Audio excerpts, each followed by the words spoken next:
Recording. Nope. Roger was sick, so it's just yours truly, episode 300, December 28th, 5:50 p.m. Eastern Time. Dark as fuck. Been dark as fuck for a while. And what are the best ways to fight the winter blues? I guess waking up early, trying to get as much sunshine as possible, exercise, diet, meditation, lots of artificial light if you need it. But, or just yelling at a camera. And I am going to do that. I've done solo rants the last 2 days, and it seems that people are enjoying those. And I normally used to do those just to plug the holes, that's what she said, of guests who couldn't make it for whatever reason. And, oh, yeah, check out my new hoodie. Pretty fucking dope, huh? Yeah. But, yeah, or another way to do it is just yell at a camera. So, let's get into this. As always, I don't know, yesterday I did Project 8200, and I kind of knew where I wanted to go with that. Today, I'm just gonna grab the thoughts as they come up. Truly, fuck it, do it live.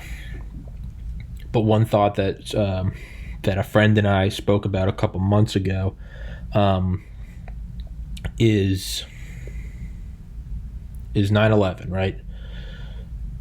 And for this idea, it actually doesn't matter about whether it really was 19 hijackers funded by the Saudis, led by Mohammed Atta, whether this was a U.S. government inside job, whether this was China or the Soviet Union, or whether it really was 19 hijackers, but the CIA knew about it and they let them through the defense net so that we could use this to go to the Middle East, whatever it was. Just whatever it was. For this idea, it actually doesn't matter what it was. I mean, it always will matter. You know, if your government can do that to you, what won't they do? If 19 guys with box cutters can do that, what the fuck else can happen? But for the scope of this, it doesn't really matter. So what we can look at is what did happen. We went to Afghanistan. We didn't hit bin Laden at Tora Bora, and then obviously we went to Iraq, and who knows what. I'm young enough and old enough to remember the mobile WMD factories that they said. I mean, a mobile WMD factory, like what the fuck? But regardless, and this is one thing I always try to think about, is like realpolitik, right? POLITIK. It is, or even you could say Buddhism, sober examination of what is in front of you. Like Terence McKenna, like don't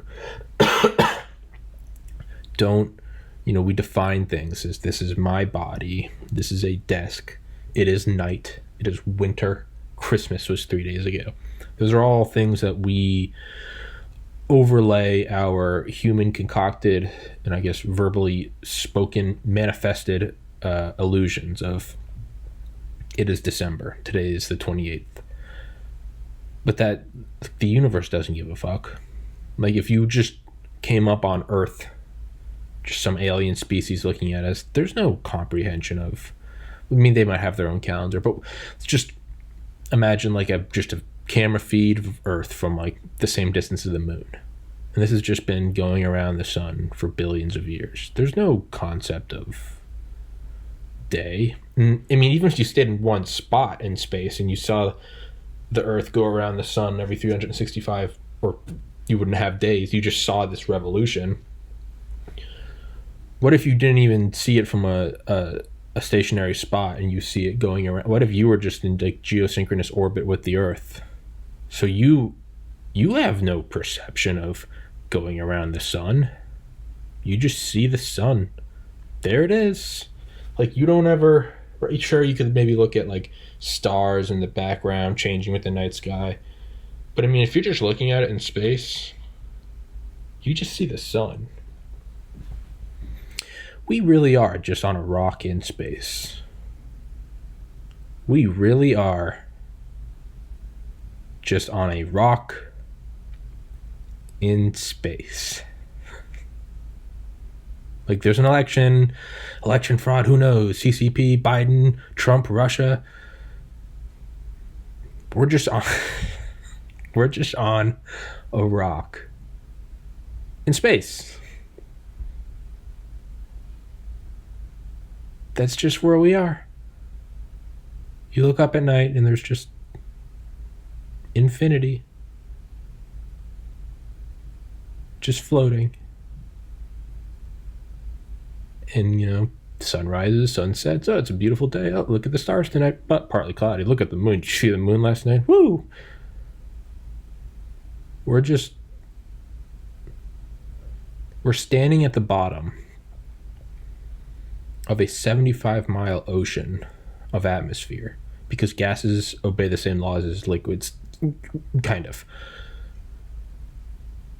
We are standing at the bottom of a 75-mile ocean. The deepest point in the ocean is Challenger Deep in the Marianas Trench, which is, I think, 35,000 feet. It's about 7 miles. Or is it 5 miles? Well, I say upper end, 7. We are standing at the bottom of an ocean about 10 times deeper than that.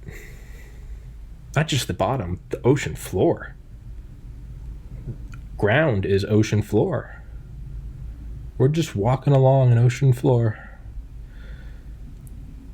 Fish have gills. We have these weird 2 holes in our face. And we're just breathing in this ocean, ripping out the oxygen, going into our lungs, into our alveoli, going down the alveoli, going down our that's kind of weird, the alveoli. We're using this to extract oxygen from the air at the bottom of this ocean. And then wasn't James Cameron's sub the Alvin? No, I think that was the one that discovered Titanic. Whatever. We're just at the bottom of this ocean, on the ocean floor, just walking around. Like, what is reality? What is this insanity? Like,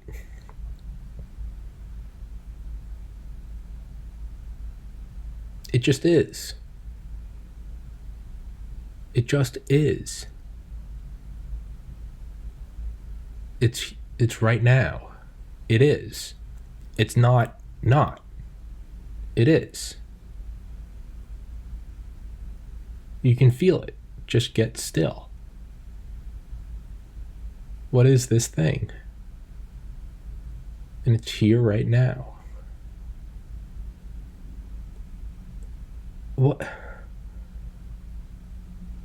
What's outside of it? What was before the Big Bang? The universe is expanding. Into what? Where was I before birth? Where are my grandma and grandpa and dog and brother and uncle? 2 guys from high school I know that have passed away. Where are they? What the fuck is going on?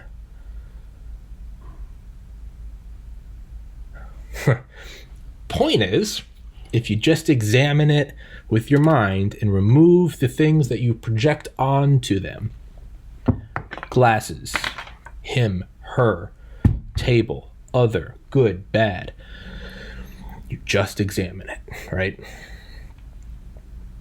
So, like, we say that there is an American country and that we have some bases around the world, but I mean, kind of, right? We objectively observe it. We have bases around the world. We have an empire. We have an empire. We have CIA stations. We have embassies. I mean, the embassy in Iraq, that is like a little sovereign nation. It's like a little Vatican. Armed to the fucking gills. We have bases around the world.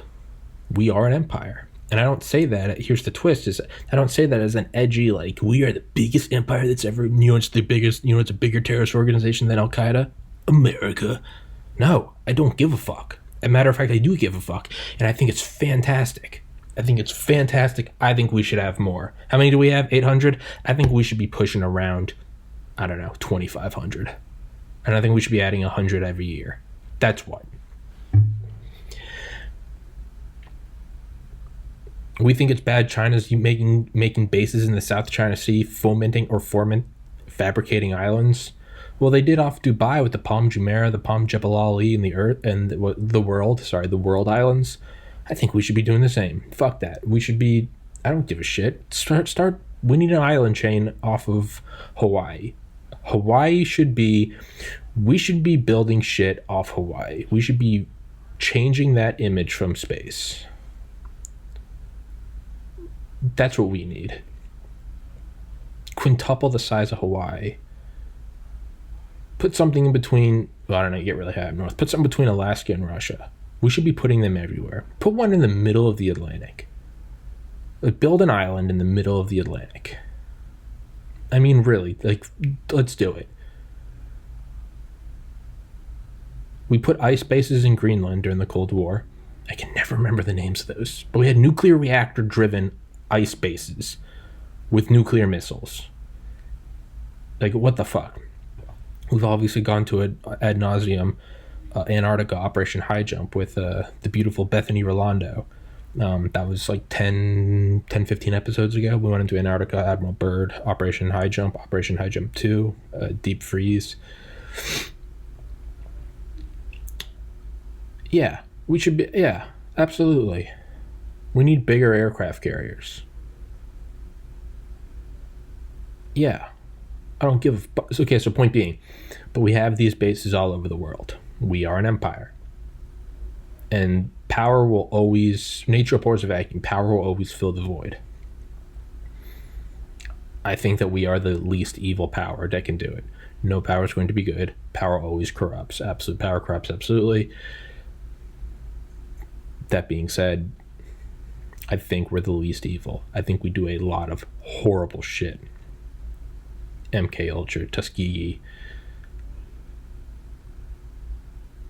Dresden, Hiroshima, Nagasaki, Mile. I mean, we do a lot of bad shit, and we always have. Agent Orange. We do bad shit. But I legitimately do believe maybe the brainwashing has worked, maybe the Kool-Aid has tasted great, but I think we're the least evil power that could occupy that vacuum.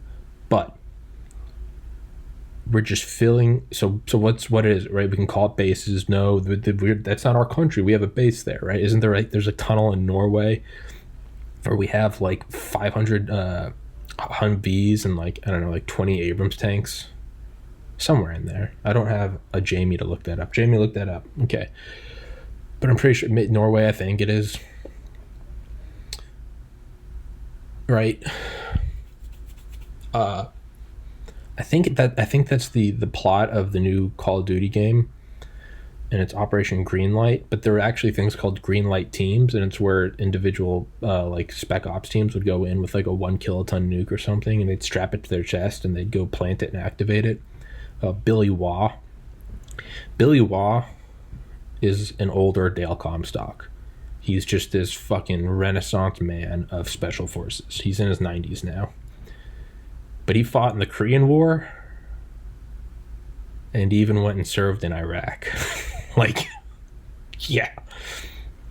And not just anything, CIA tip of the spear special activities division. He was with them since the beginning, OG.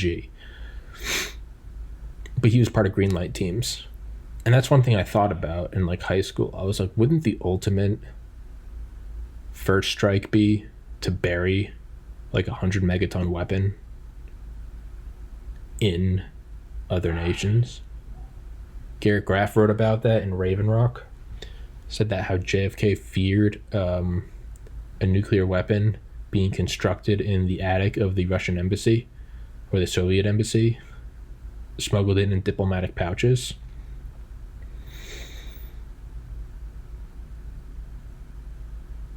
Yeah.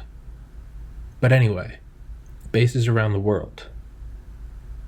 So we can call it embassies. We can call it partnerships with Germany or Britain or whatever.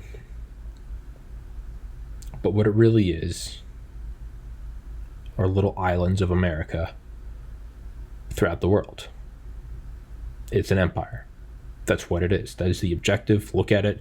What is it? It's our military forces with our communications and our intel hubs. Where are they? They're around the world. Those are forward operating bases. That's what they are. So let's observe objectively the Middle East, Afghanistan and Iraq. Doesn't matter it does, but not for this conversation. Like I said earlier, it doesn't matter who was behind 9/11. Was it genuine? Was it government? Was it government letting in a genuine attack? Whatever. What is did we go to Iraq for WMDs? Was it simply the military industrial complex trying to boost their sales? Were we going in there seizing all the oil? Was it, again, those are all, it's kind of like what George Carlin said. You keep the left and the right fighting and worried. You keep the left and the right aspects of the middle class bickering with each other and fearing, and have them both fearing the lower class. So the middle class, left and right, middle left, middle right, you have them going at each other, both pushing back down on the lower. Meanwhile, the upper runs away with all the fucking money.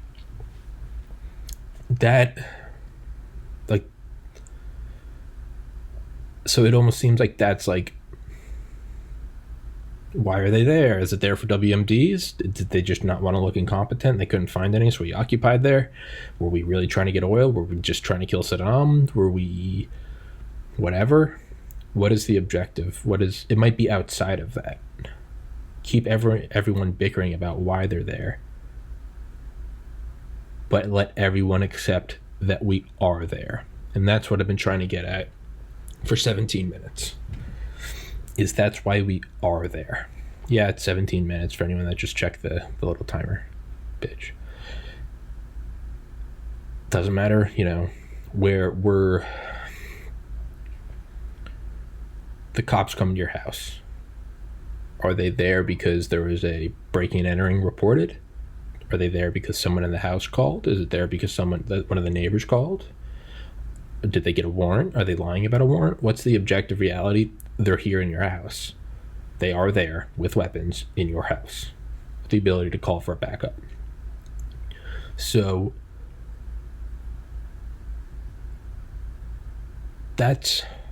we are in the Middle East. I know Trump is trying to withdraw. I don't know. I feel like Obama and Trump have both said 1,000 times, we're withdrawing. We're finally pulling. It's like, but no, we're still there. Fuck off. So let's look at it on a map. I don't have one. But what is it? Is that all a smokescreen? Are we there so that some people say America just runs on perpetual war? Some people say, no, they're there for the oil. Some people say they just want to kill dictators. Some people say the military industrial complex wants a place to constantly just test new weapons. What is the reality? Well, everyone's bickering about why they're there, why we're there. We are there. And what is it? It is a very close place in proximity to Russia and to China and to Iran.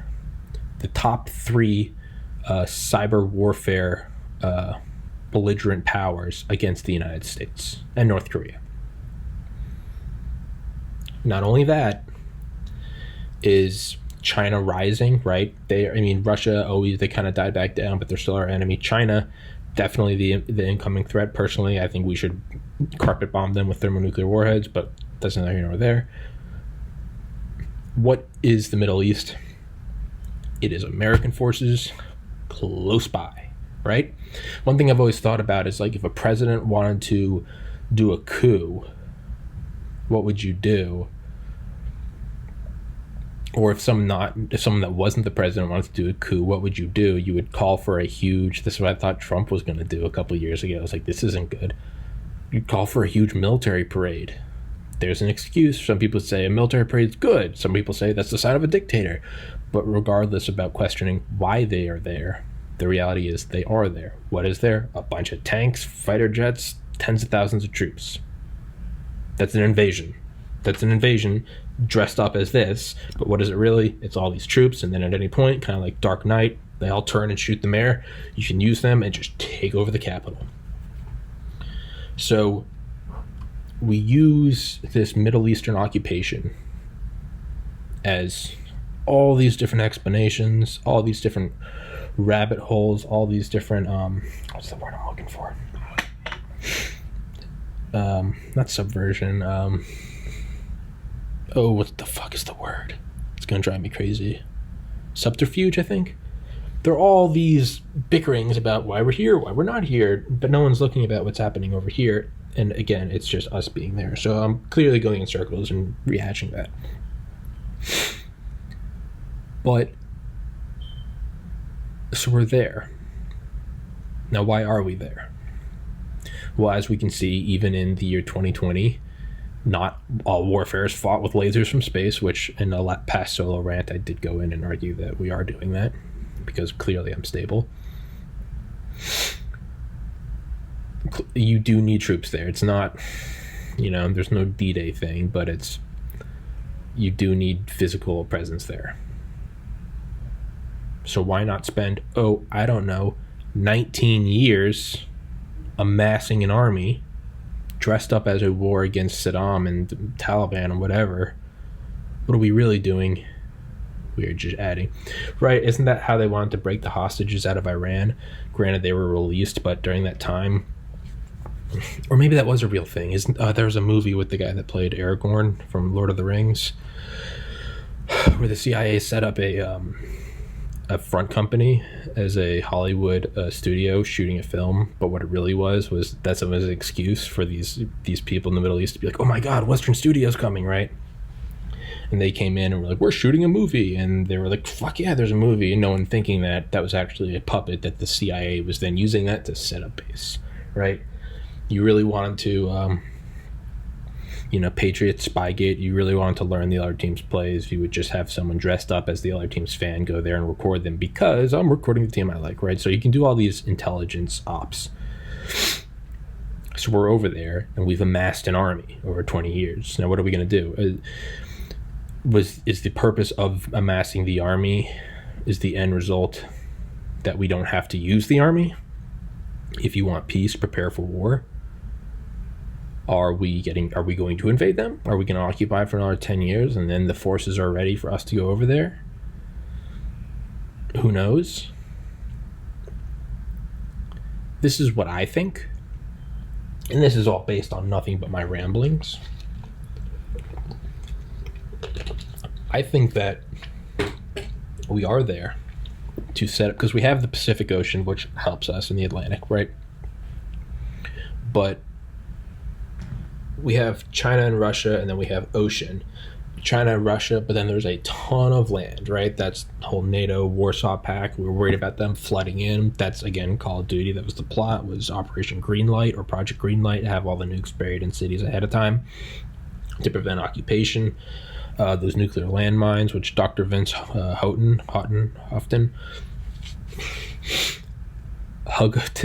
talks about in his book Nuking the Moon. Those weird nukes that the British built, these like underground nuclear landmines that were kept above freezing temperature by putting in a bunch of chickens that walked around and ate and shit and reproduced, but their body heat kept it in a constant like semi-thaw. Why is it that when people get older, they sneeze so loudly? My mom and dad, I swear to God, it sounds like they're screaming at a football game. Love them to death. So is it that we're putting up this barricade so we don't have to worry about some European just flooding of Russia and China, which they may already be doing, or that might just be the powers that be at large? Kalergi plan, K-A-L-E-R-G-I.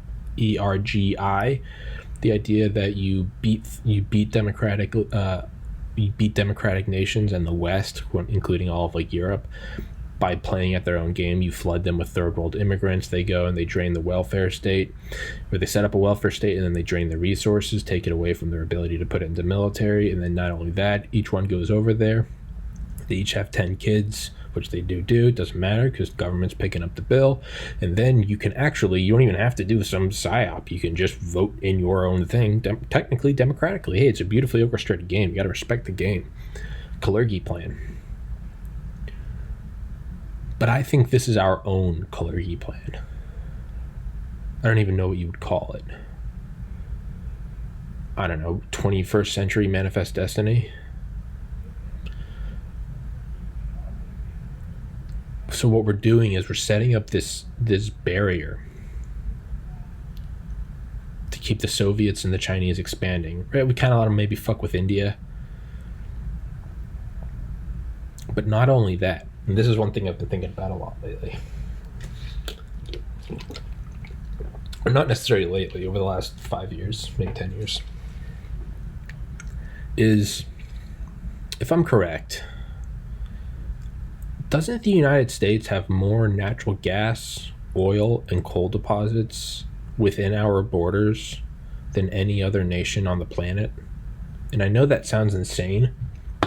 Let's actually look that up. I don't want to be fake news. Please bear with me while I take a second to look shit up. U.S. oil reserves. Are the U.S. Let's see.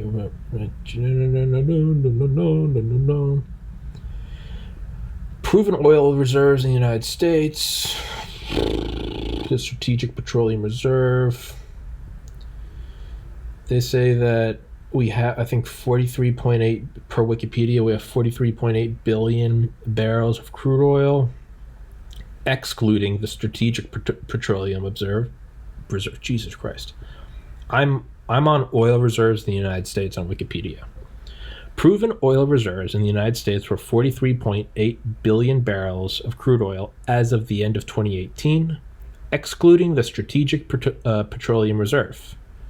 Open link in your tab. The 2018 reserves represent the largest U.S. proven reserve since 1972.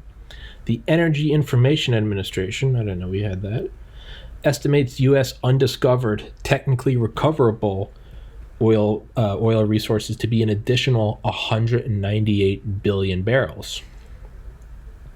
Strategic Petroleum Reserve. The Strategic Petroleum Reserve is a supply of petroleum held by the United States Department of Energy for emergency fuel. It is the largest emergency supply in the world, and its underground tanks in Louisiana and Texas have a capacity for 797 million barrels. The United States started the petroleum reserve in 1975 after oil supplies were interrupted by the 1973-74 oil embargo to mitigate future supply disruptions.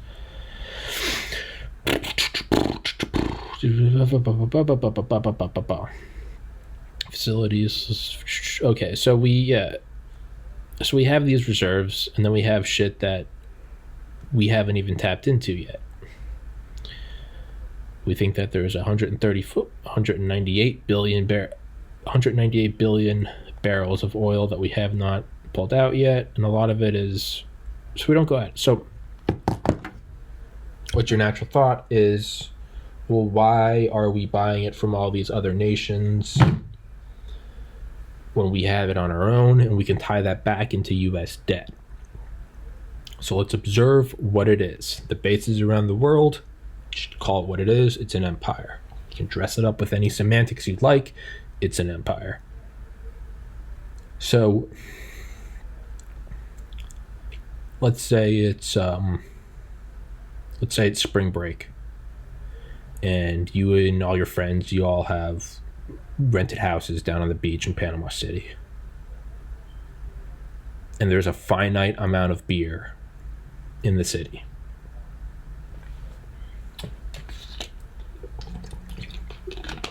Let's just, for whatever reason, let's say there's quarantine. Everyone went and bought everything out of the stores and everything, right? So let's just say stores aren't a thing. Let's call it like a say there's just a strip of houses, right? Just I don't know, 20 mansions, bunch of frat boys down there, right? Other houses are saying that, and everyone's got just hundreds of cases of beer, thousands of individual cans, kegs, liquor, whatever. Our house is the American house. Other houses are all over the world. Some notable ones are the Saudi house, the United Arab Emirates house, the Qatar house, and the Iraq, the Afghanistan. And they obviously have tons of beer. You might even argue that they have more beer than us. But the reality is every house has enough beer for themselves. It's you and 10 friends at your house, and you guys have a fucking 5,000 beers in the basement. The Saudi house has 20,000. What you're going to do, and you're in quarantine. Don't question about going back to school, or those parameters don't matter. You're in quarantine, and we're here, whatever, indefinitely. We're in a simulation. One day, the beer will run out. And when the beer runs out, and you go through withdrawals and die, literally, other houses are going to jack their prices up. Right now they're having big parties, and like a frat party, you can go buy a wristband for $20 and it's unlimited drinking, whatever. Maybe we just say they're selling it for a nickel a beer, whatever. Maybe $1 a beer, right? Maybe it's a real ripoff. Maybe it's $5 a beer. Okay, this image is coming together in my head. You go and you buy that beer, and the beer prices back home, oil prices, they fluctuate up and down. I remember when it was back at $5 a gallon, and but this president's good because it's down on $1 now, whatever. You go and you buy theirs, and you buy it all the time. You're their biggest fucking buyer. Every night you guys have a party, and every night 100% of the beer that you buy is from the Saudi house, the Russian house, the Ukraine, whatever. You got all these and you're buying beer, you're buying wine and tequila and vodka and whiskey and bourbon and Everclear, and you're even buying cigarettes, you're buying weed, tobacco, coke, whatever. And it costs a lot of money, but you just keep doing it. And people back at your house every once in a while are like, bro, we have so much beer in the basement, why are we buying all this? And you say, shut the fuck up. And they say sorry, and you say don't worry about it, but don't fucking ask me again. We're not drilling our reserves. Okay, whatever.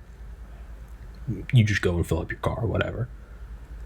You keep doing that, and you keep going, and this goes on for decades, a century, whatever. No one's aging, doesn't matter, shut up. You're buying all this beer. You're buying all their beer, and the prices go up and they go down. There are deals, there are rushes, there are freezes, whatever. And you keep going, and you keep buying it and buying it and buying it. Don't worry about the money. We'll get into that in a minute. You're just getting it. One day, war breaks out between the houses. We're not actually killing each other. But seeing as how we're all alcoholics and we will die from withdrawal, you could say it is, for keeps. And it's just fist fights and maybe a broken chair. A couple brothers maybe got a broken jaw. One of my friends bit off another guy's ear, Mike Tyson style. That actually happened in Valdosta, Georgia. Pi Kappa Phi Beta Tau chapter, fall 2011. Shout out. But there's a war. There's a frat war between all the frat houses. And they're no longer selling you any beer. The Saudis aren't. In the lead up to the war, maybe they're jacking the prices up. And maybe there's a war and they temporarily freeze and they don't let you get any, but you have, or they do let you get some, but they're jacking the prices up, but you still buy it. Just like a good little cuck. You buy all their beer.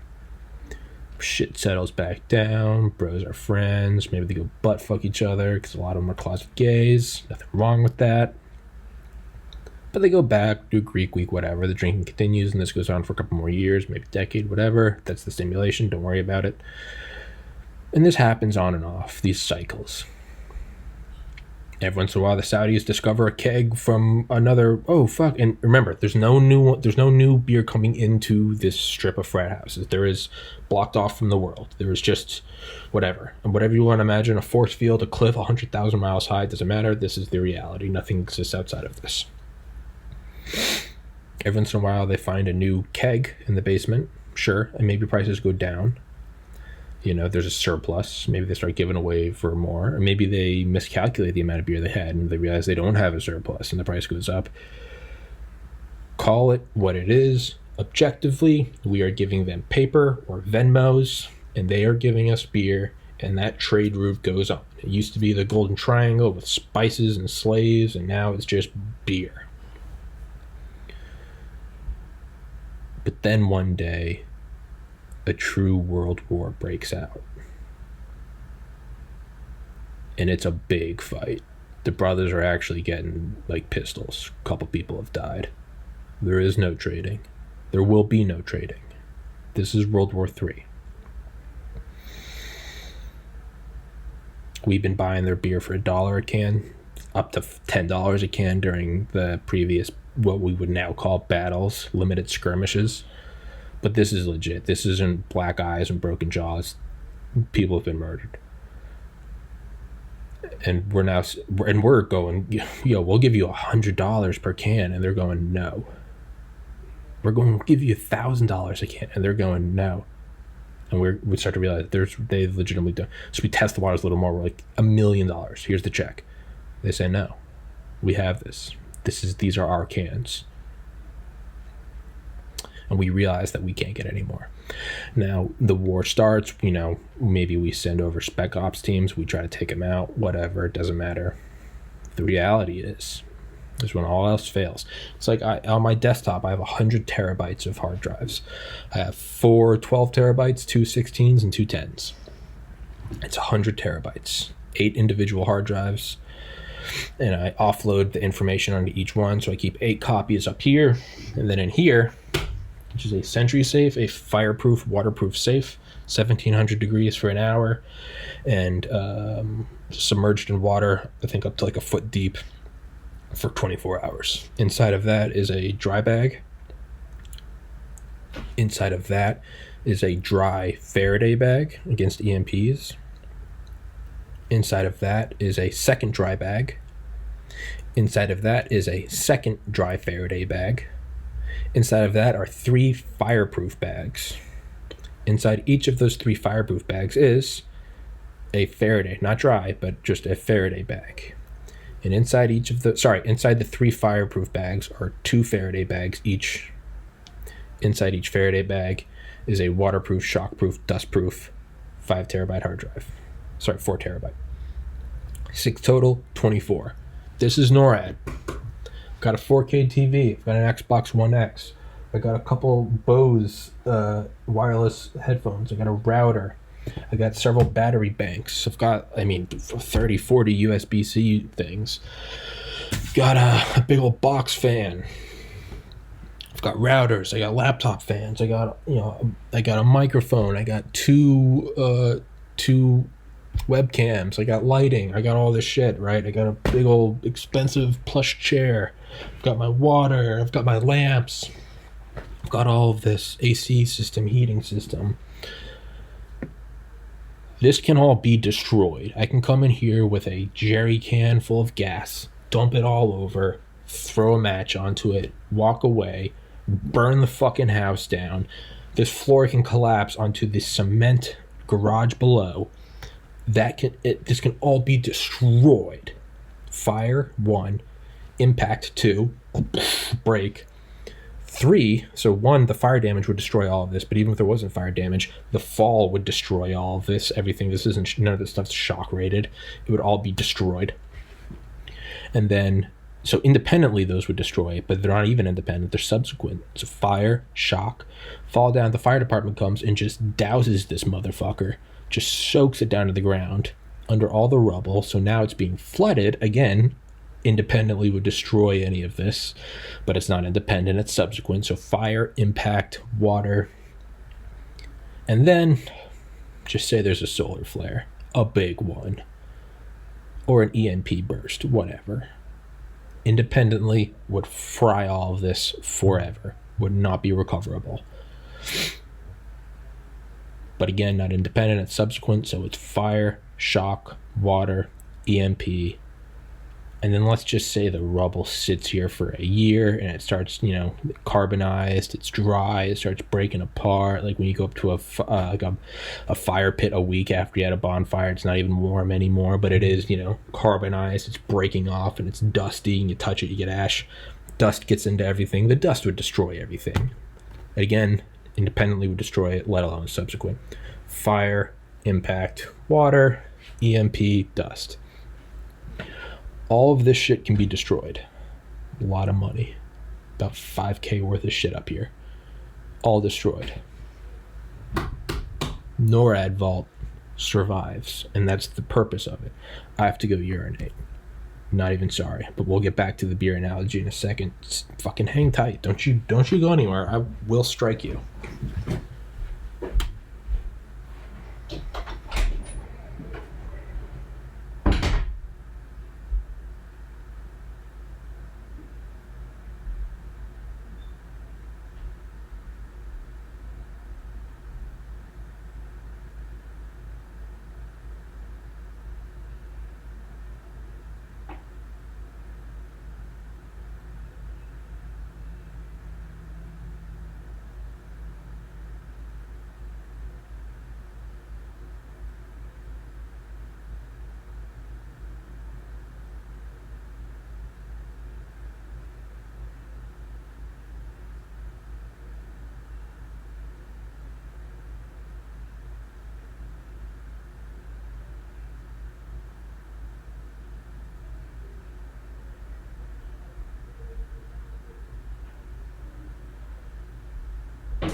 Okay.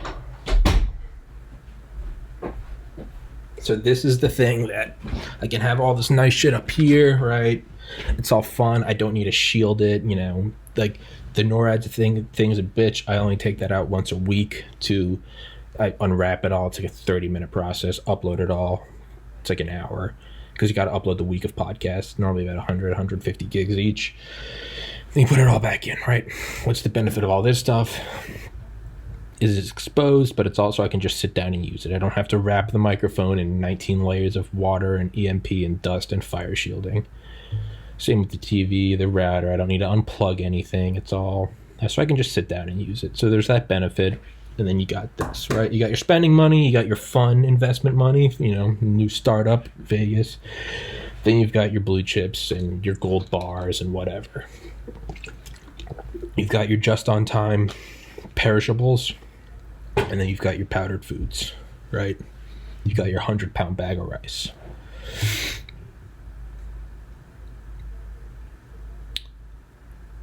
And it's good to have that. So when all else fails, I have that. All my shit gets wiped. I've had people say, well, upload it to YouTube.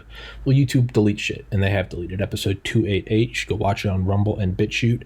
It's actually still up on YouTube. They only deleted the HD version. Nobody tell them. Goes to show what they don't like. That episode was Cross the Rubicon. But let's not go down that hole. Because like your mom, it's been beaten to death. Got him. It's this backup. Frat house, world wars on the beach in Panama City. They're not selling the beer. We wrote the $10 million check. They're not selling it.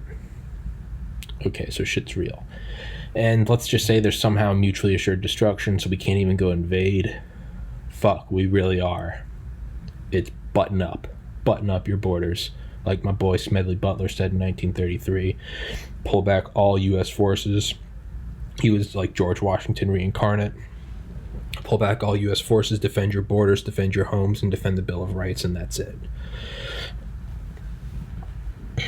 And that's what we have to do, right? So we're there. There's no one can get any beer. We can only rely on our beer. And this is a world war. This isn't a skirmish. For all intents and purposes, we assume that this world war ends in thermonuclear mutually assured destruction, which escalates for some frat houses on the beach, but whatever. Let's just say we've each got to kill a ton nuke. So for the rest of our lives, we can only use what is in our basement. Well, today's your lucky fucking day, because we have not touched our beer since we discovered it, or since we bought it, whatever. For the analogy, you oil discover beer. How much do we have? We have 100,000 cans of beer. 100,000 cans. There's 10 of us here. We each get 10,000 cans. You have a beer every 2 hours to keep withdrawals at bay. That's 10 a day. You get 1,000 days. That's 10 a day, 1,000 days, 10,000. Right? Man, so you're gonna die eventually. We'll call it 100 million instead of 100,000. You each get 10 million beers. So you get 1,000,000 days of a beer every 2 hours. Whatever. You can get hammered every fucking day for the rest of your life, 80 years, and we're not going to run out of beer. Wow, that was all worth it. And that is what I believe is why we don't absolutely rape our own land of coal and oil. We do a little bit, Arctic maybe, but we don't touch the stuff here. Now, why do you not touch the stuff here? One, you have it, but two, if you did have to go get it from somewhere else, the oil from somewhere else, once you take out the guy, who's to say that he's just going to say, you got me? No, he's going to pull Saddam and he's going to rig his own oil wells. I can't have it, no one can. Fuck out of here. And what are you going to do? You're going to go, so you can't just go get the oil with your oil trucks. It's now a military operation. You have to set up a border, right? Black Hawk Down. You send in Delta to the house, but then you've got the Rangers at the 4 blocks around it, right? You got to go set up a border to go build this thing, to go get the oil out, and then to get it out. And by the way, you're exporting something that's fucking flammable and explosive in a war zone. So that's a whole, and then we'll say it's World War III, so you don't even want to risk it because it could be mutually assured destruction. The Chinese are going to be there. The Russians are going to be there. You don't even want to fuck with it. What about oil at home? Well, it's not even discussed. We haven't even refined it. You're within our borders. You're behind our defense wall. Our net of trillion-dollar weapons. Take your time. Not take your time. Push it, but there's no one shooting at you. You're not. So you have that whole thing. The 100 million beers in your basement. Maybe it's not even 100 million. Maybe what it is just like the ingredients. And I'm not talking like good. I'm not talking about like nice aged wine and some fancy fermenting process. I mean, like you're making like bathtub gin. Like you're making homemade brew. So it's like, it's nothing special. But you have the ingredients, right? And that's what you have in this massive frat house basement that's like 50 floors deep, whatever. Shut up. But you can take your time and put it all together and ferment it at your own leisure. You guys are set forever. But you're a tactician, so you're not thinking forever. You're thinking, okay, we can buy some time before we go take over the world. That is what I think we are doing. That is why we buy oil from other places. Because when shit hits the fan and everyone goes back to their borders and buttons up, pulls up the drawbridge, and puts the archers in the tower, and goes, keep your eyes on the horizon. Eyes on, horizon. Get at me, Eminem.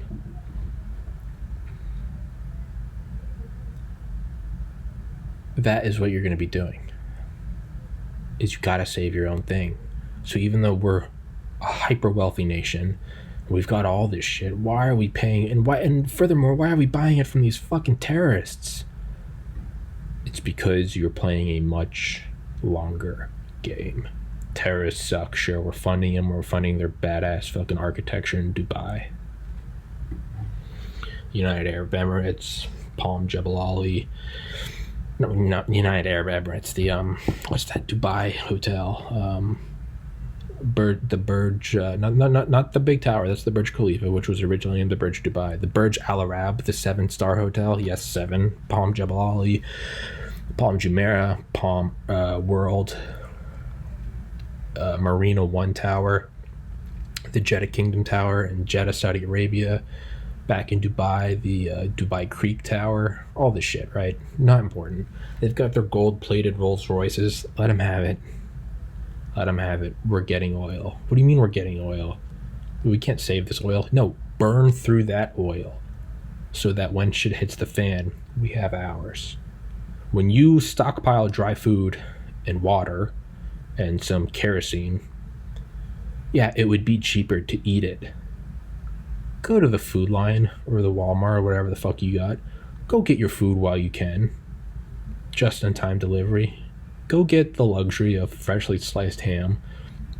Whatever. Just go get it. Because by using that now, you are not using your reserves. Right? It's like when you're playing like a survival like mode in a game and you're doing like waves of enemies. And if you have one bullet less than full ammo, so let's say like 180, you can have 180 rounds for an MP5. And the way the game's coded is if you have one bullet left, if you walk over a gun on like a dead soldier, you get the little animation and you pick it up. But then that gun disappears from the map. Then you've only gotten one bullet out of it. So what you want to do is you use whatever you have until it's empty, and then you run and you get one of those bodies and you pick up the guns. You don't just want to run around picking it all up. It's a waste. So what you do is you try to empty your clip to a reasonable amount. If a new wave is starting and you only have 3 rounds left, that's going to kill you. So, go empty that and then go pick up a new clip. But you leave those tactically. Don't pick them up, don't touch them. Tactically leave them. Why? So that when you're at like wave 30 and it's you and a juggernaut and a fucking helicopter above you, a little bird firing miniguns at you, and you've lost your armor and you've lost your self-revive and you're just going along and you're trying to dodge claymores and dogs and shit, and you're just taking pot shots at the juggernaut and then running and ducking and running and ducking. The last thing you want to be going is, I don't have any fucking ammo. You want to be running around and picking up a shotgun, an Uzi, whatever, anything, because that's what you're preparing for is desperation. The reason why it doesn't make sense when the game's going well and it's you and a buddy and you've got a Delta team and a couple grenade sentries and you're like, yeah, we're fucking calling in these Predator missiles. Like, we're fine. I've got self-revive. I've got full ammo. I've got armor. Why do I give a shit? Well, you're not. You've got full flashbang, C4 claymores. You're not preparing for that. You're not in the right mindset. You have to be in the mindset of scarcity. Prepare for peace, prepare for war. You have to be in that mindset of hold on to this, right? Bro, why are we waiting to buy beer from the Saudi house? We're having a party now. Just go fucking buy it. I don't want to walk there. It's fucking 200 yards, dude. We've been on the beach all day. I'm sunburned. I'm tired. Just go buy it. But we have it right here. Just go buy it. You get it and you come back, because eventually one day it's not going to be a party. It's going to be delirium tremens. It's going to be alcohol withdrawal. It will truly be a matter of life and death. Then you got that 100 million beers in the basement. You're set. You're okay, right? It's like the lesson learned in the movie Black Hawk Down, right? The Gothic Serpent. Just leave the NVGs, leave your night vision goggles, leave your water canteen. We'll be right back. No. Prepare for brutal desperation, and you'll be okay. Relatively. So, is that what we're doing? Yes, I think it is. What is that based on? Nothing. Fuck off. So, let's take this one step further. There's this big house selling all the beer, the Saudis. Everyone else knows that. And guess what? You're not the only one with this brilliant plan of let's not touch our oil reserves. The Soviets and the Chinese do too. They're not stupid. I think the Chinese are objectively evil. The CCP. Not the Chinese people. They're just fucking people. They're not stupid. respect your enemy. They are thinking the same thing you're thinking. So, we now have to take this to another level. You could say the Russians are maybe doing the same thing. Whatever. So now the game becomes not simply buy it all up, because now we all have our own reserves. It is now, that's all been canceled out, right? It's like the bottom row in Tetris. When it just disappears, it's all canceled out, right? It's it's when the Chrysler Tower beat 40 Wall Street to become the tallest tower. They raised the spire up on the last day of the tower battle, whatever it was, and it pushed it to, I think, 1,046 or 1,047 feet, right? That's great, fantastic. Empire State Building comes around, pushes it to 1,250. Empire State Building, I think after that, goes to the Sears Tower. Sears Tower goes to World Trade Center. World Trade Center goes to Petronas Towers. Petronas goes to Taipei 101. Taipei 101 goes to, I believe, Burj Khalifa. But so now the Burj Khalifa is sitting at like 2,700 feet. What used to be a respectable tower, 1,000 feet, now it doesn't matter. You, up until 2,700 feet, you're simply matching. So to build a taller tower, it is now only once you've hit 2,700 does it start to become, I guess, noticeable or gain worthy. Is that the right word? Right? If you get sacked 50 yards behind doing some NFL Blitz 2000 scramble, and then the next play you throw for 49 yards, I mean, that's great, but you still need another yard before it's actually like quote unquote profit, forward gain. Is that it? Forward momentum, forward progress. So it all gets canceled out. A 2,700 foot tall tower is still impressive, but if you're going to be the winner, and in a game of life and death, towers not so much, but whatever, you have to be able to push past that.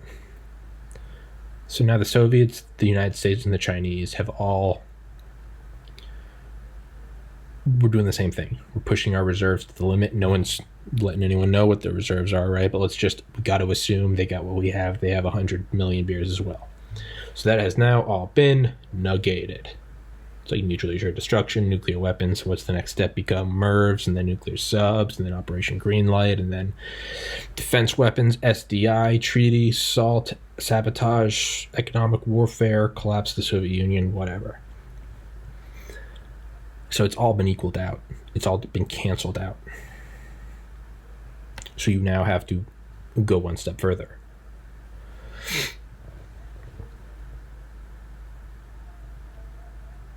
It's like when kids get a 4. We don't need to keep going into examples. You get what I'm saying. And if you don't, I'd rewind it and follow along.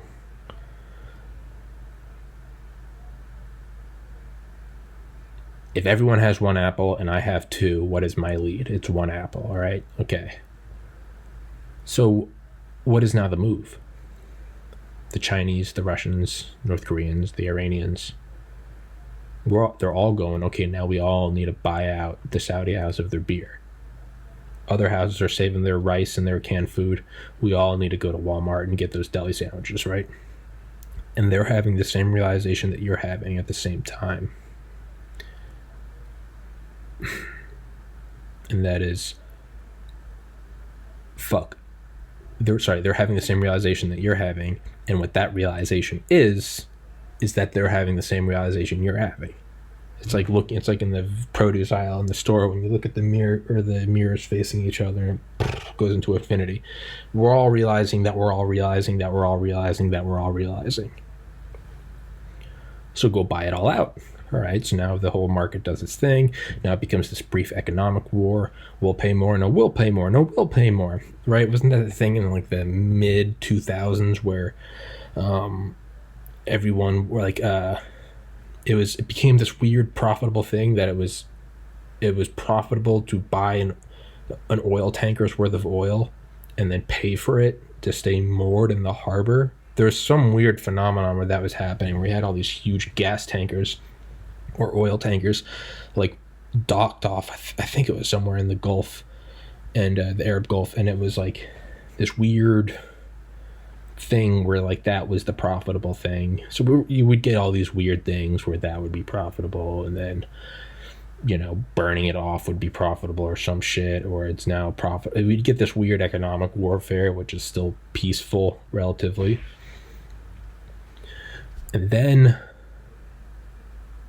that would eventually, right, that would cancel out because we would all be buying, right? And there would be some weird, I guess, like there would be some point of profitability or tactical strategic advantage. Have all these, I don't know, intersecting graphs and shit, and that would be the price point that you want to get it at. Because you can't just spend all your money on the oil, you gotta also have a standing army, and if you don't spend money on the standing army, then that kind of negates the whole strategic reserve thing in general, because now they'll be able to just come in the back door. That's what she said. They should be coming in the back door and steal your oil. And that's what she said if she was intelligent and she understood the strategic reserve crude oil. If the girl you're talking to doesn't understand the strategic oil reserve that I'm getting at, dump that hoe. Because she is not going to be ready for the coming collapse. All right? All right. Thank you. So then that gets maxed out. Same thing. 2,800 foot tower, 2,900 foot tower. Everyone bumps up, and then that becomes the new norm. It just keeps pushing. It's an addiction. It's opiate withdrawal. It's caffeine binding to the adenosine receptors. It's whatever it takes. It's just continual pushing, which isn't a sustainable model. What is infinite growth on finite resources? That's cancer. Edgy comment about humanity's cancer, whatever. I'm not here to debate the philosophical implications of the end game or the process in which we get to the end game, but rather, how do you win it for right now? Because that's all us short-sighted humans do. Boom. We all eventually end up buying it up. We all hit that sweet spot to buying it versus keeping your military, right? You also can't have the nation collapsing, right? You gotta keep the infrastructure going. It's all of that. It's business. It's just fucking business. With my biology degree, let me lecture you on international geopolitics and energy trade. But eventually, after X number, I'm getting out of breath. Eventually, after X decades,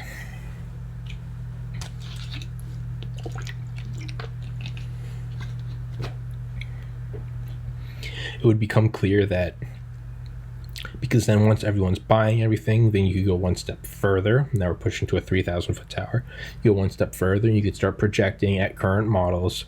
We're all going to buy this out by, we'll just say a week from now, and we're buying this much every day. Then that means we have three main nations, maybe 4, China, Russia, Iran, America.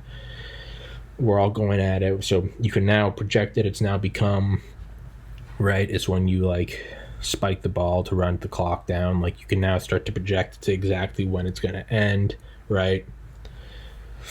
You see players start shaking hands on the field. At the game still, why is the red clock? That was always me. I don't get it. The clock's still running. How come they're shaking hands already? How come people are walking in the field? And it's because you're retarded, you dumb bitch. Stop it. Okay. All right. So you now project it. So we've now gone a step further. Strategic reserves, buying up at a competitive price, balancing this, that, and the other thing. Obviously, you're going to have your sabotage and your subterfuge and your intel operations and your propaganda war, cyber war, whatever. You could then fuck with each other's reserves, but primarily it's buying. You can then project it. So we now know that it's going to run out on this day. We're buying beer from the Saudi house on this day. Or we're all going to be buying. We know it's going to run out next Sunday. Well, at a certain point, to those paying attention, not to the normies, but to those paying attention, right? It's like if you understood continuity of government and you started seeing local bunkers, started seeing a little more activity. Maybe some extra shipments of water. Maybe you saw a couple of generators coming in on a flatbed. It might go, it might be time to make some moves. Honey, we're going to stay in the house in the woods. Why? We are. Bring some water. We're going. Bring some ammo. I mean, that's what Curtis LeMay said to his kids. He said, you're not going to get it. You're kind of a dick. You're not going to get any warning from me. I'm not bringing you to the bunker, and furthermore, I'm not going to tell you when I'm going to the bunker because that could serve as information that could be intercepted, loose lip sink ships. I think he said, pay attention, be alert, be aware of your surroundings. Not bad advice. Shout out Curtis LeMay. Bombs away LeMay. But you might start paying a little more attention to those who are paying attention. So to those who are paying attention and they understand this whole energy battle, and this is occurring over decades, they all know that they're going to purchase out Saudi Arabia's supplies at X day, or Iraq, or whatever. And not only that, you could say, well, they're not going to sell us 100% of theirs, so they're probably going to blot out a little bit.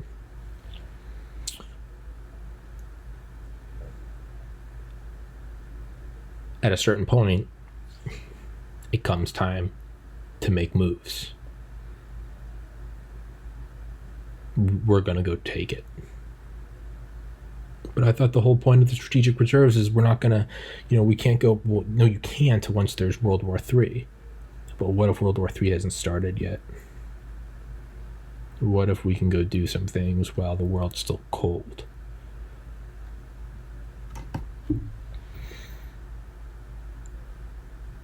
Go blot out the oil and go start burning all of that and using it for you. And so, when they eventually run out, you will have been able to purchase more beer from the Saudi house and thus have a greater strategic reserve. The other nations will have had to have dipped into their reserves early. Same thing as, buying the oil and projecting it out a week. Now we can project it out 5 decades. We know each house has 100 million cans of beer. They're going to run out in 30 years. We're going to run out in 35 years. We have the leverage. We won. Now, what's the point of winning? Doesn't really matter because we all die anyway. But seeing as how that's the game we're playing, and it's the game that we've been playing for millennia, that's what it is. So you go there and you occupy it under the guise of an endless war. And it's like when people say Trump or Hillary Clinton or Barack Obama or George Bush are stupid. Bitch, they're in the Oval Office and they're pulling the fucking strings that control the world. They're not stupid. And if they're stupid, you're Terry Schiavo. You're fucking dead.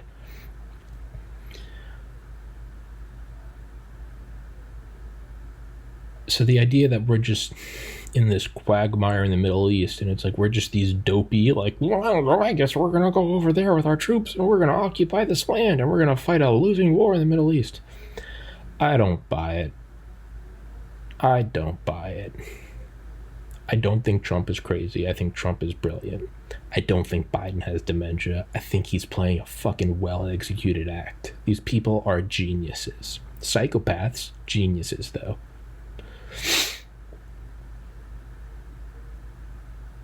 I think that's why we're there. And then not only that,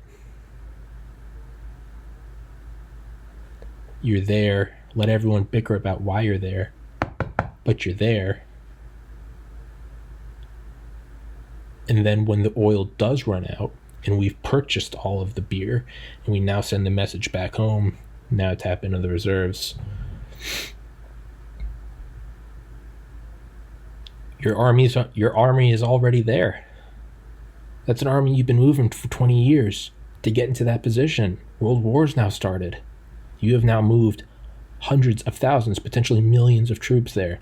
Tens of thousands of armored vehicles. You've set up air bases, forward operating bases, communication networks. You've mapped out the land. You've occupied it. You've won over the locals. You're using the locals. Shout out CIA. You're doing all of this. You're there. You're already there. You've done it. And so when it comes down to it, we're now using reserves, a game of pennies, picking up the gun with the 1 bullet versus picking up the gun when you have 179 bullets. Each barrel matters. And you've physically moved hundreds of millions of tons of equipment across the fucking world, regardless of the fact. So don't even think of it, kind of like earlier with the EMP, the fire, the dust. Don't even think about subsequent. Think about independent, regardless of the oil. Where are we physically on a map? What are the coordinates? We're there. We have this thing. F equals ma. Force equals mass times acceleration. It's physically, there's this many joules and this many ounces of oil. We have physically moved this much armored matter on this, not even matter, tanks, guns, grenades, MREs. We have moved there.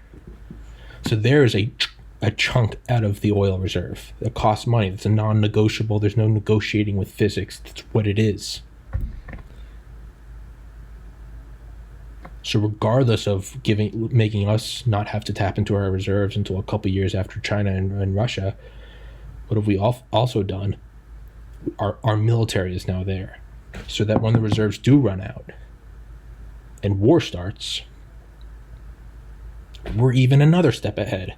So they have to tap into the reserves 5 years before we do. So there's 5 years of reserve points knocked off theirs. So we're now at 100 and they're all at 95. Now you have to move armies. Bitch, that's going to be another 5.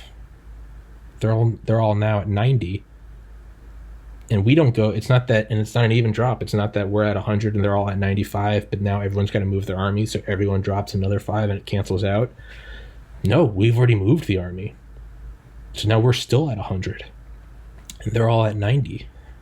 And then we'll start eating through our reserves and we'll go down to 89, 88, whatever. But we're now going at a constant rate. But they're also going at a constant rate. And we're going at a constant rate from a higher starting point. We've won. Yeah.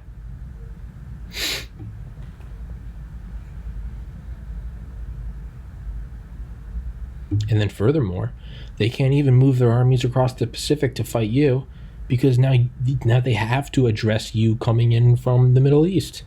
You're now on land already. You've made landfall. I don't know if that's the right term. I have to pee again, but I have a couple more notes to make about this.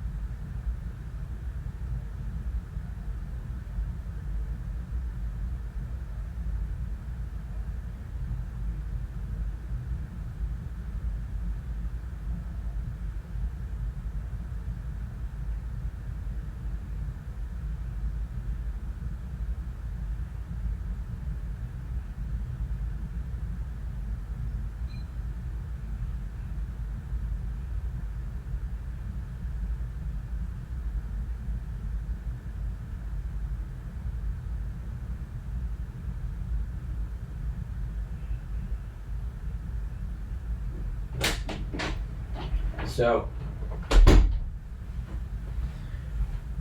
you then have to think about is that not just, you can now replace oil with any term. Water, coal, timber, livestock, grain, rare earth metals, iron, or different ores. Did I say ore?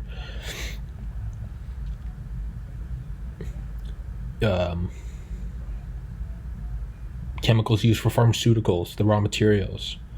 Again, not patents, not things that can be stolen, just the real policy. Like, where is this matter physically located on the earth?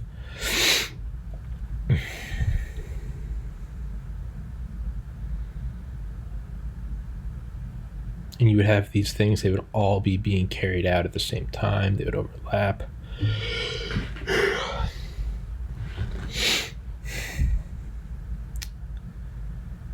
So you then have to take it one step further. What if you could occupy that land and then found another oil source? But you didn't want to occupy that, you would buy it out. And what if you do things like the SR-71 Blackbird, where we needed titanium to build its skin, but we couldn't get it because we didn't have enough titanium reserves? Where was the titanium reserves? Soviet Union. So what did we do? The CIA set up, I think, 10 shell companies, and they used it to purchase the titanium ore, which then we used to create the Blackbird, which spied on it. I used the stones to destroy this. The ore. This is a kind of a joke I thought of. Is ore is, right? You could say it's soil, part of the soil. We use the Russian soil to spy on the Russian soil. In a literal sense, it's what we did. We took their dirt, molded it into a plane, and then flew over to spy on their dirt. I used the ore to spy on the ore. You could set up shell companies to buy the oil from these other nations. And then you might be saying, well, what about synthetic oil? What if we didn't even have to play this whole oil game? We just found out how to synthesize it. Well, ultimately, that game would run to the same limits. If everyone learned how to synthesize it, eventually it would leak out. The Manhattan Project, Carl Fuchs? Was it Fuchs? The Rosenbergs. Information from the Manhattan Project seeped out to Stalin before we even detonated the first nuke, which is insane. So it's going to leak out. So we then argue that everyone knows about the synthetic oil and everyone's waiting, because eventually, once everyone's making synthetic oil, the new gold will become the components or the processes for creating said oil. Again, it would all come down to, you have to get an edge, and what would the edge be? To first play the crude oil reserves, right? The fossil fuels. So this game has these tiers and these multiple chess moves ahead that you have to plan for, and contingencies and sabotage and betrayal.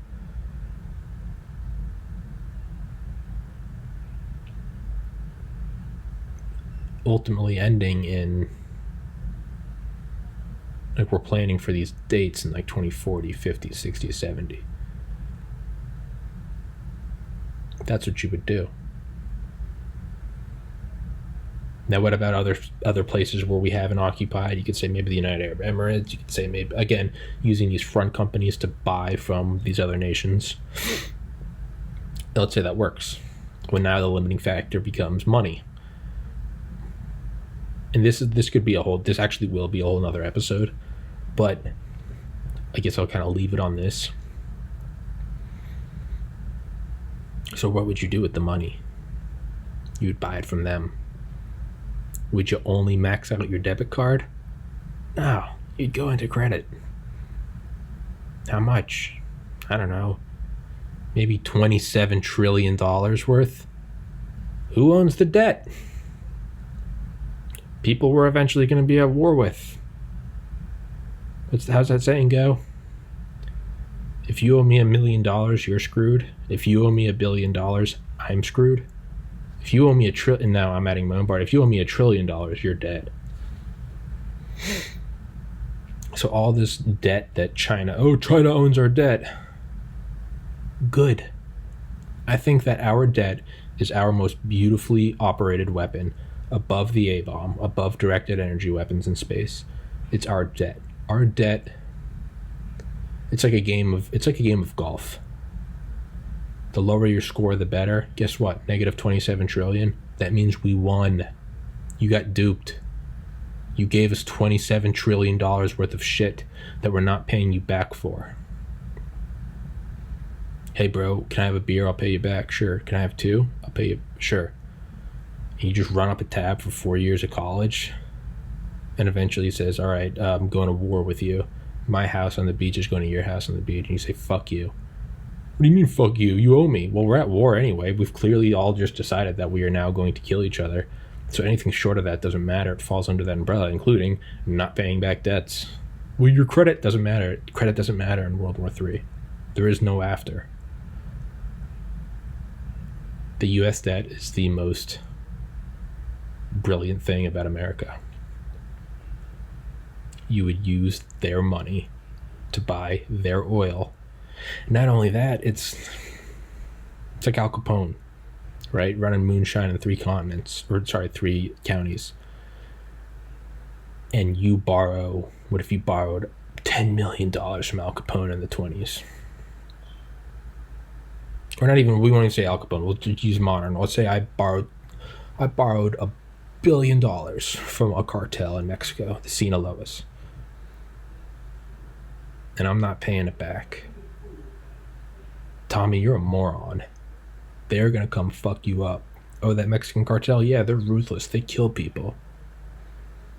What'd you use your money on? I hope it was worth it. Actually, it was. I hired Dale and all of his Delta buddies. I got some guys from the 160th SOAR, and I got my buddy AJ, and he's got a whole fucking fleet of Abrams tanks. Well, what? I used your money to build an army to fight your muscle men coming to collect your money. I won. I stole it out of your back pocket. It's over. We're not giving any more money. Doesn't matter. I now physically own these tanks. Well, you got to go pay back wherever you bought these tanks from. No, I don't, because now I have the tanks. So it doesn't matter. You won. So America and $27 trillion of debt to China? Good. We're not paying that back. Are you fucking kidding me? We're not paying that back. We're never going to pay it back, ever.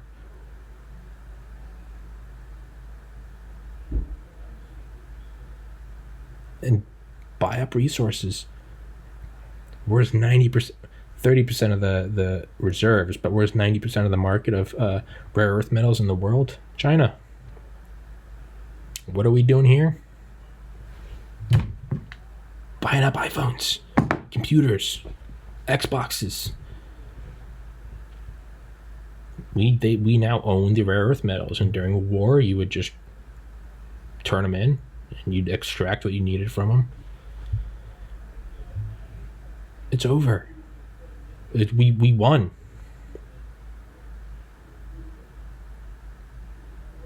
And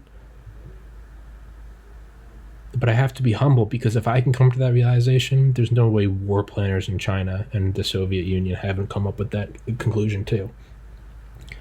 So what is the next step? I have no idea. And I guess that's why I'm not in the Pentagon. Because they're naturally, unless they really haven't thought of that, which would either mean A, I'm a genius, which I don't think I know, or B, there's another step after it. But so it wouldn't just be for oil, it'd be for everything, including buying arms.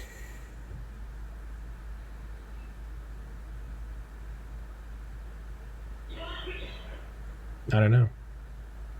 Maybe the Chinese caught on to it, and they're sort of spiking the oil well was COVID, and they were like, fuck you.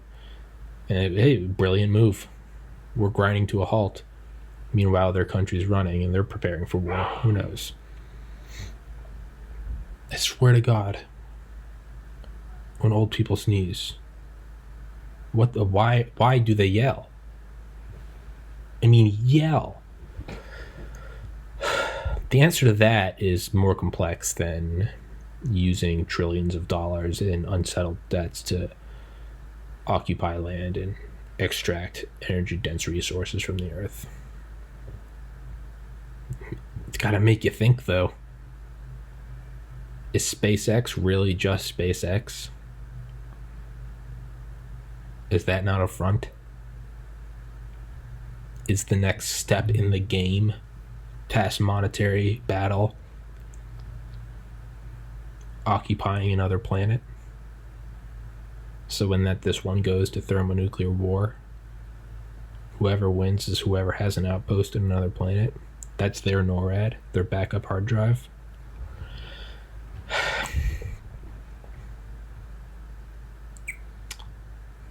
It was the tic-tac hours. I mean, these things are hidden. I mean, look, Elon Musk is using these rockets to go to Mars, and he said that there's going to be a pressurized version of the Cybertruck that can work on Mars. He said that by taking on global air travel, he'll be able to get us to Mars, and by doing that, he means using self-landing rockets to greatly reduce travel time in the world, and thus completely undercutting and making obsolete the commercial airline industry. He's doing the Boring Company to total holes underneath LA. I think he's practicing to build tunnels on Mars because of radiation. You got to get below the surface.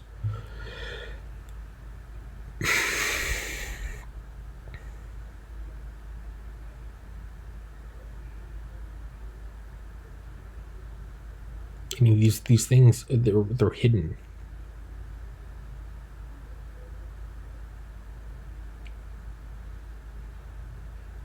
Are we using COVID as an excuse to bring everyone home because we're getting ready for war? Are Trump and Biden working together to create this election fraud feud, but meanwhile something's happening behind it? Who the fuck knows? And I don't think I have all the answers. I think whatever I've figured out, they've figured out as well. Just like I don't think Trump is stupid, I don't think Biden's stupid.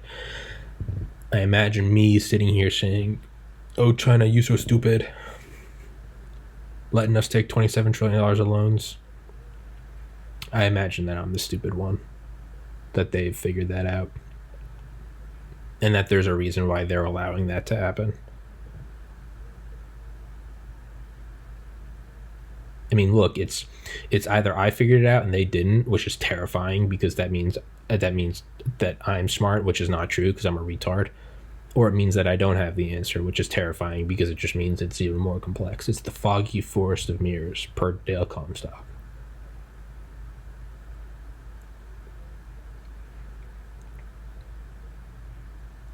Is this whole thing, this whole battle of oil reserves and occupation and finance and planetary settlement, is the whole thing actually one big operation to act as a front? And is it AI pulling the strings? Because we're looking at the shiny object while it's amassing processing power.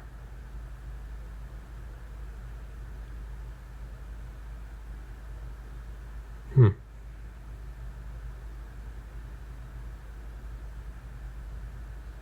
knows? That was a fun one. 7:16 p.m. December 7:16 p.m. Eastern Time, December 28th, Monday, 2020.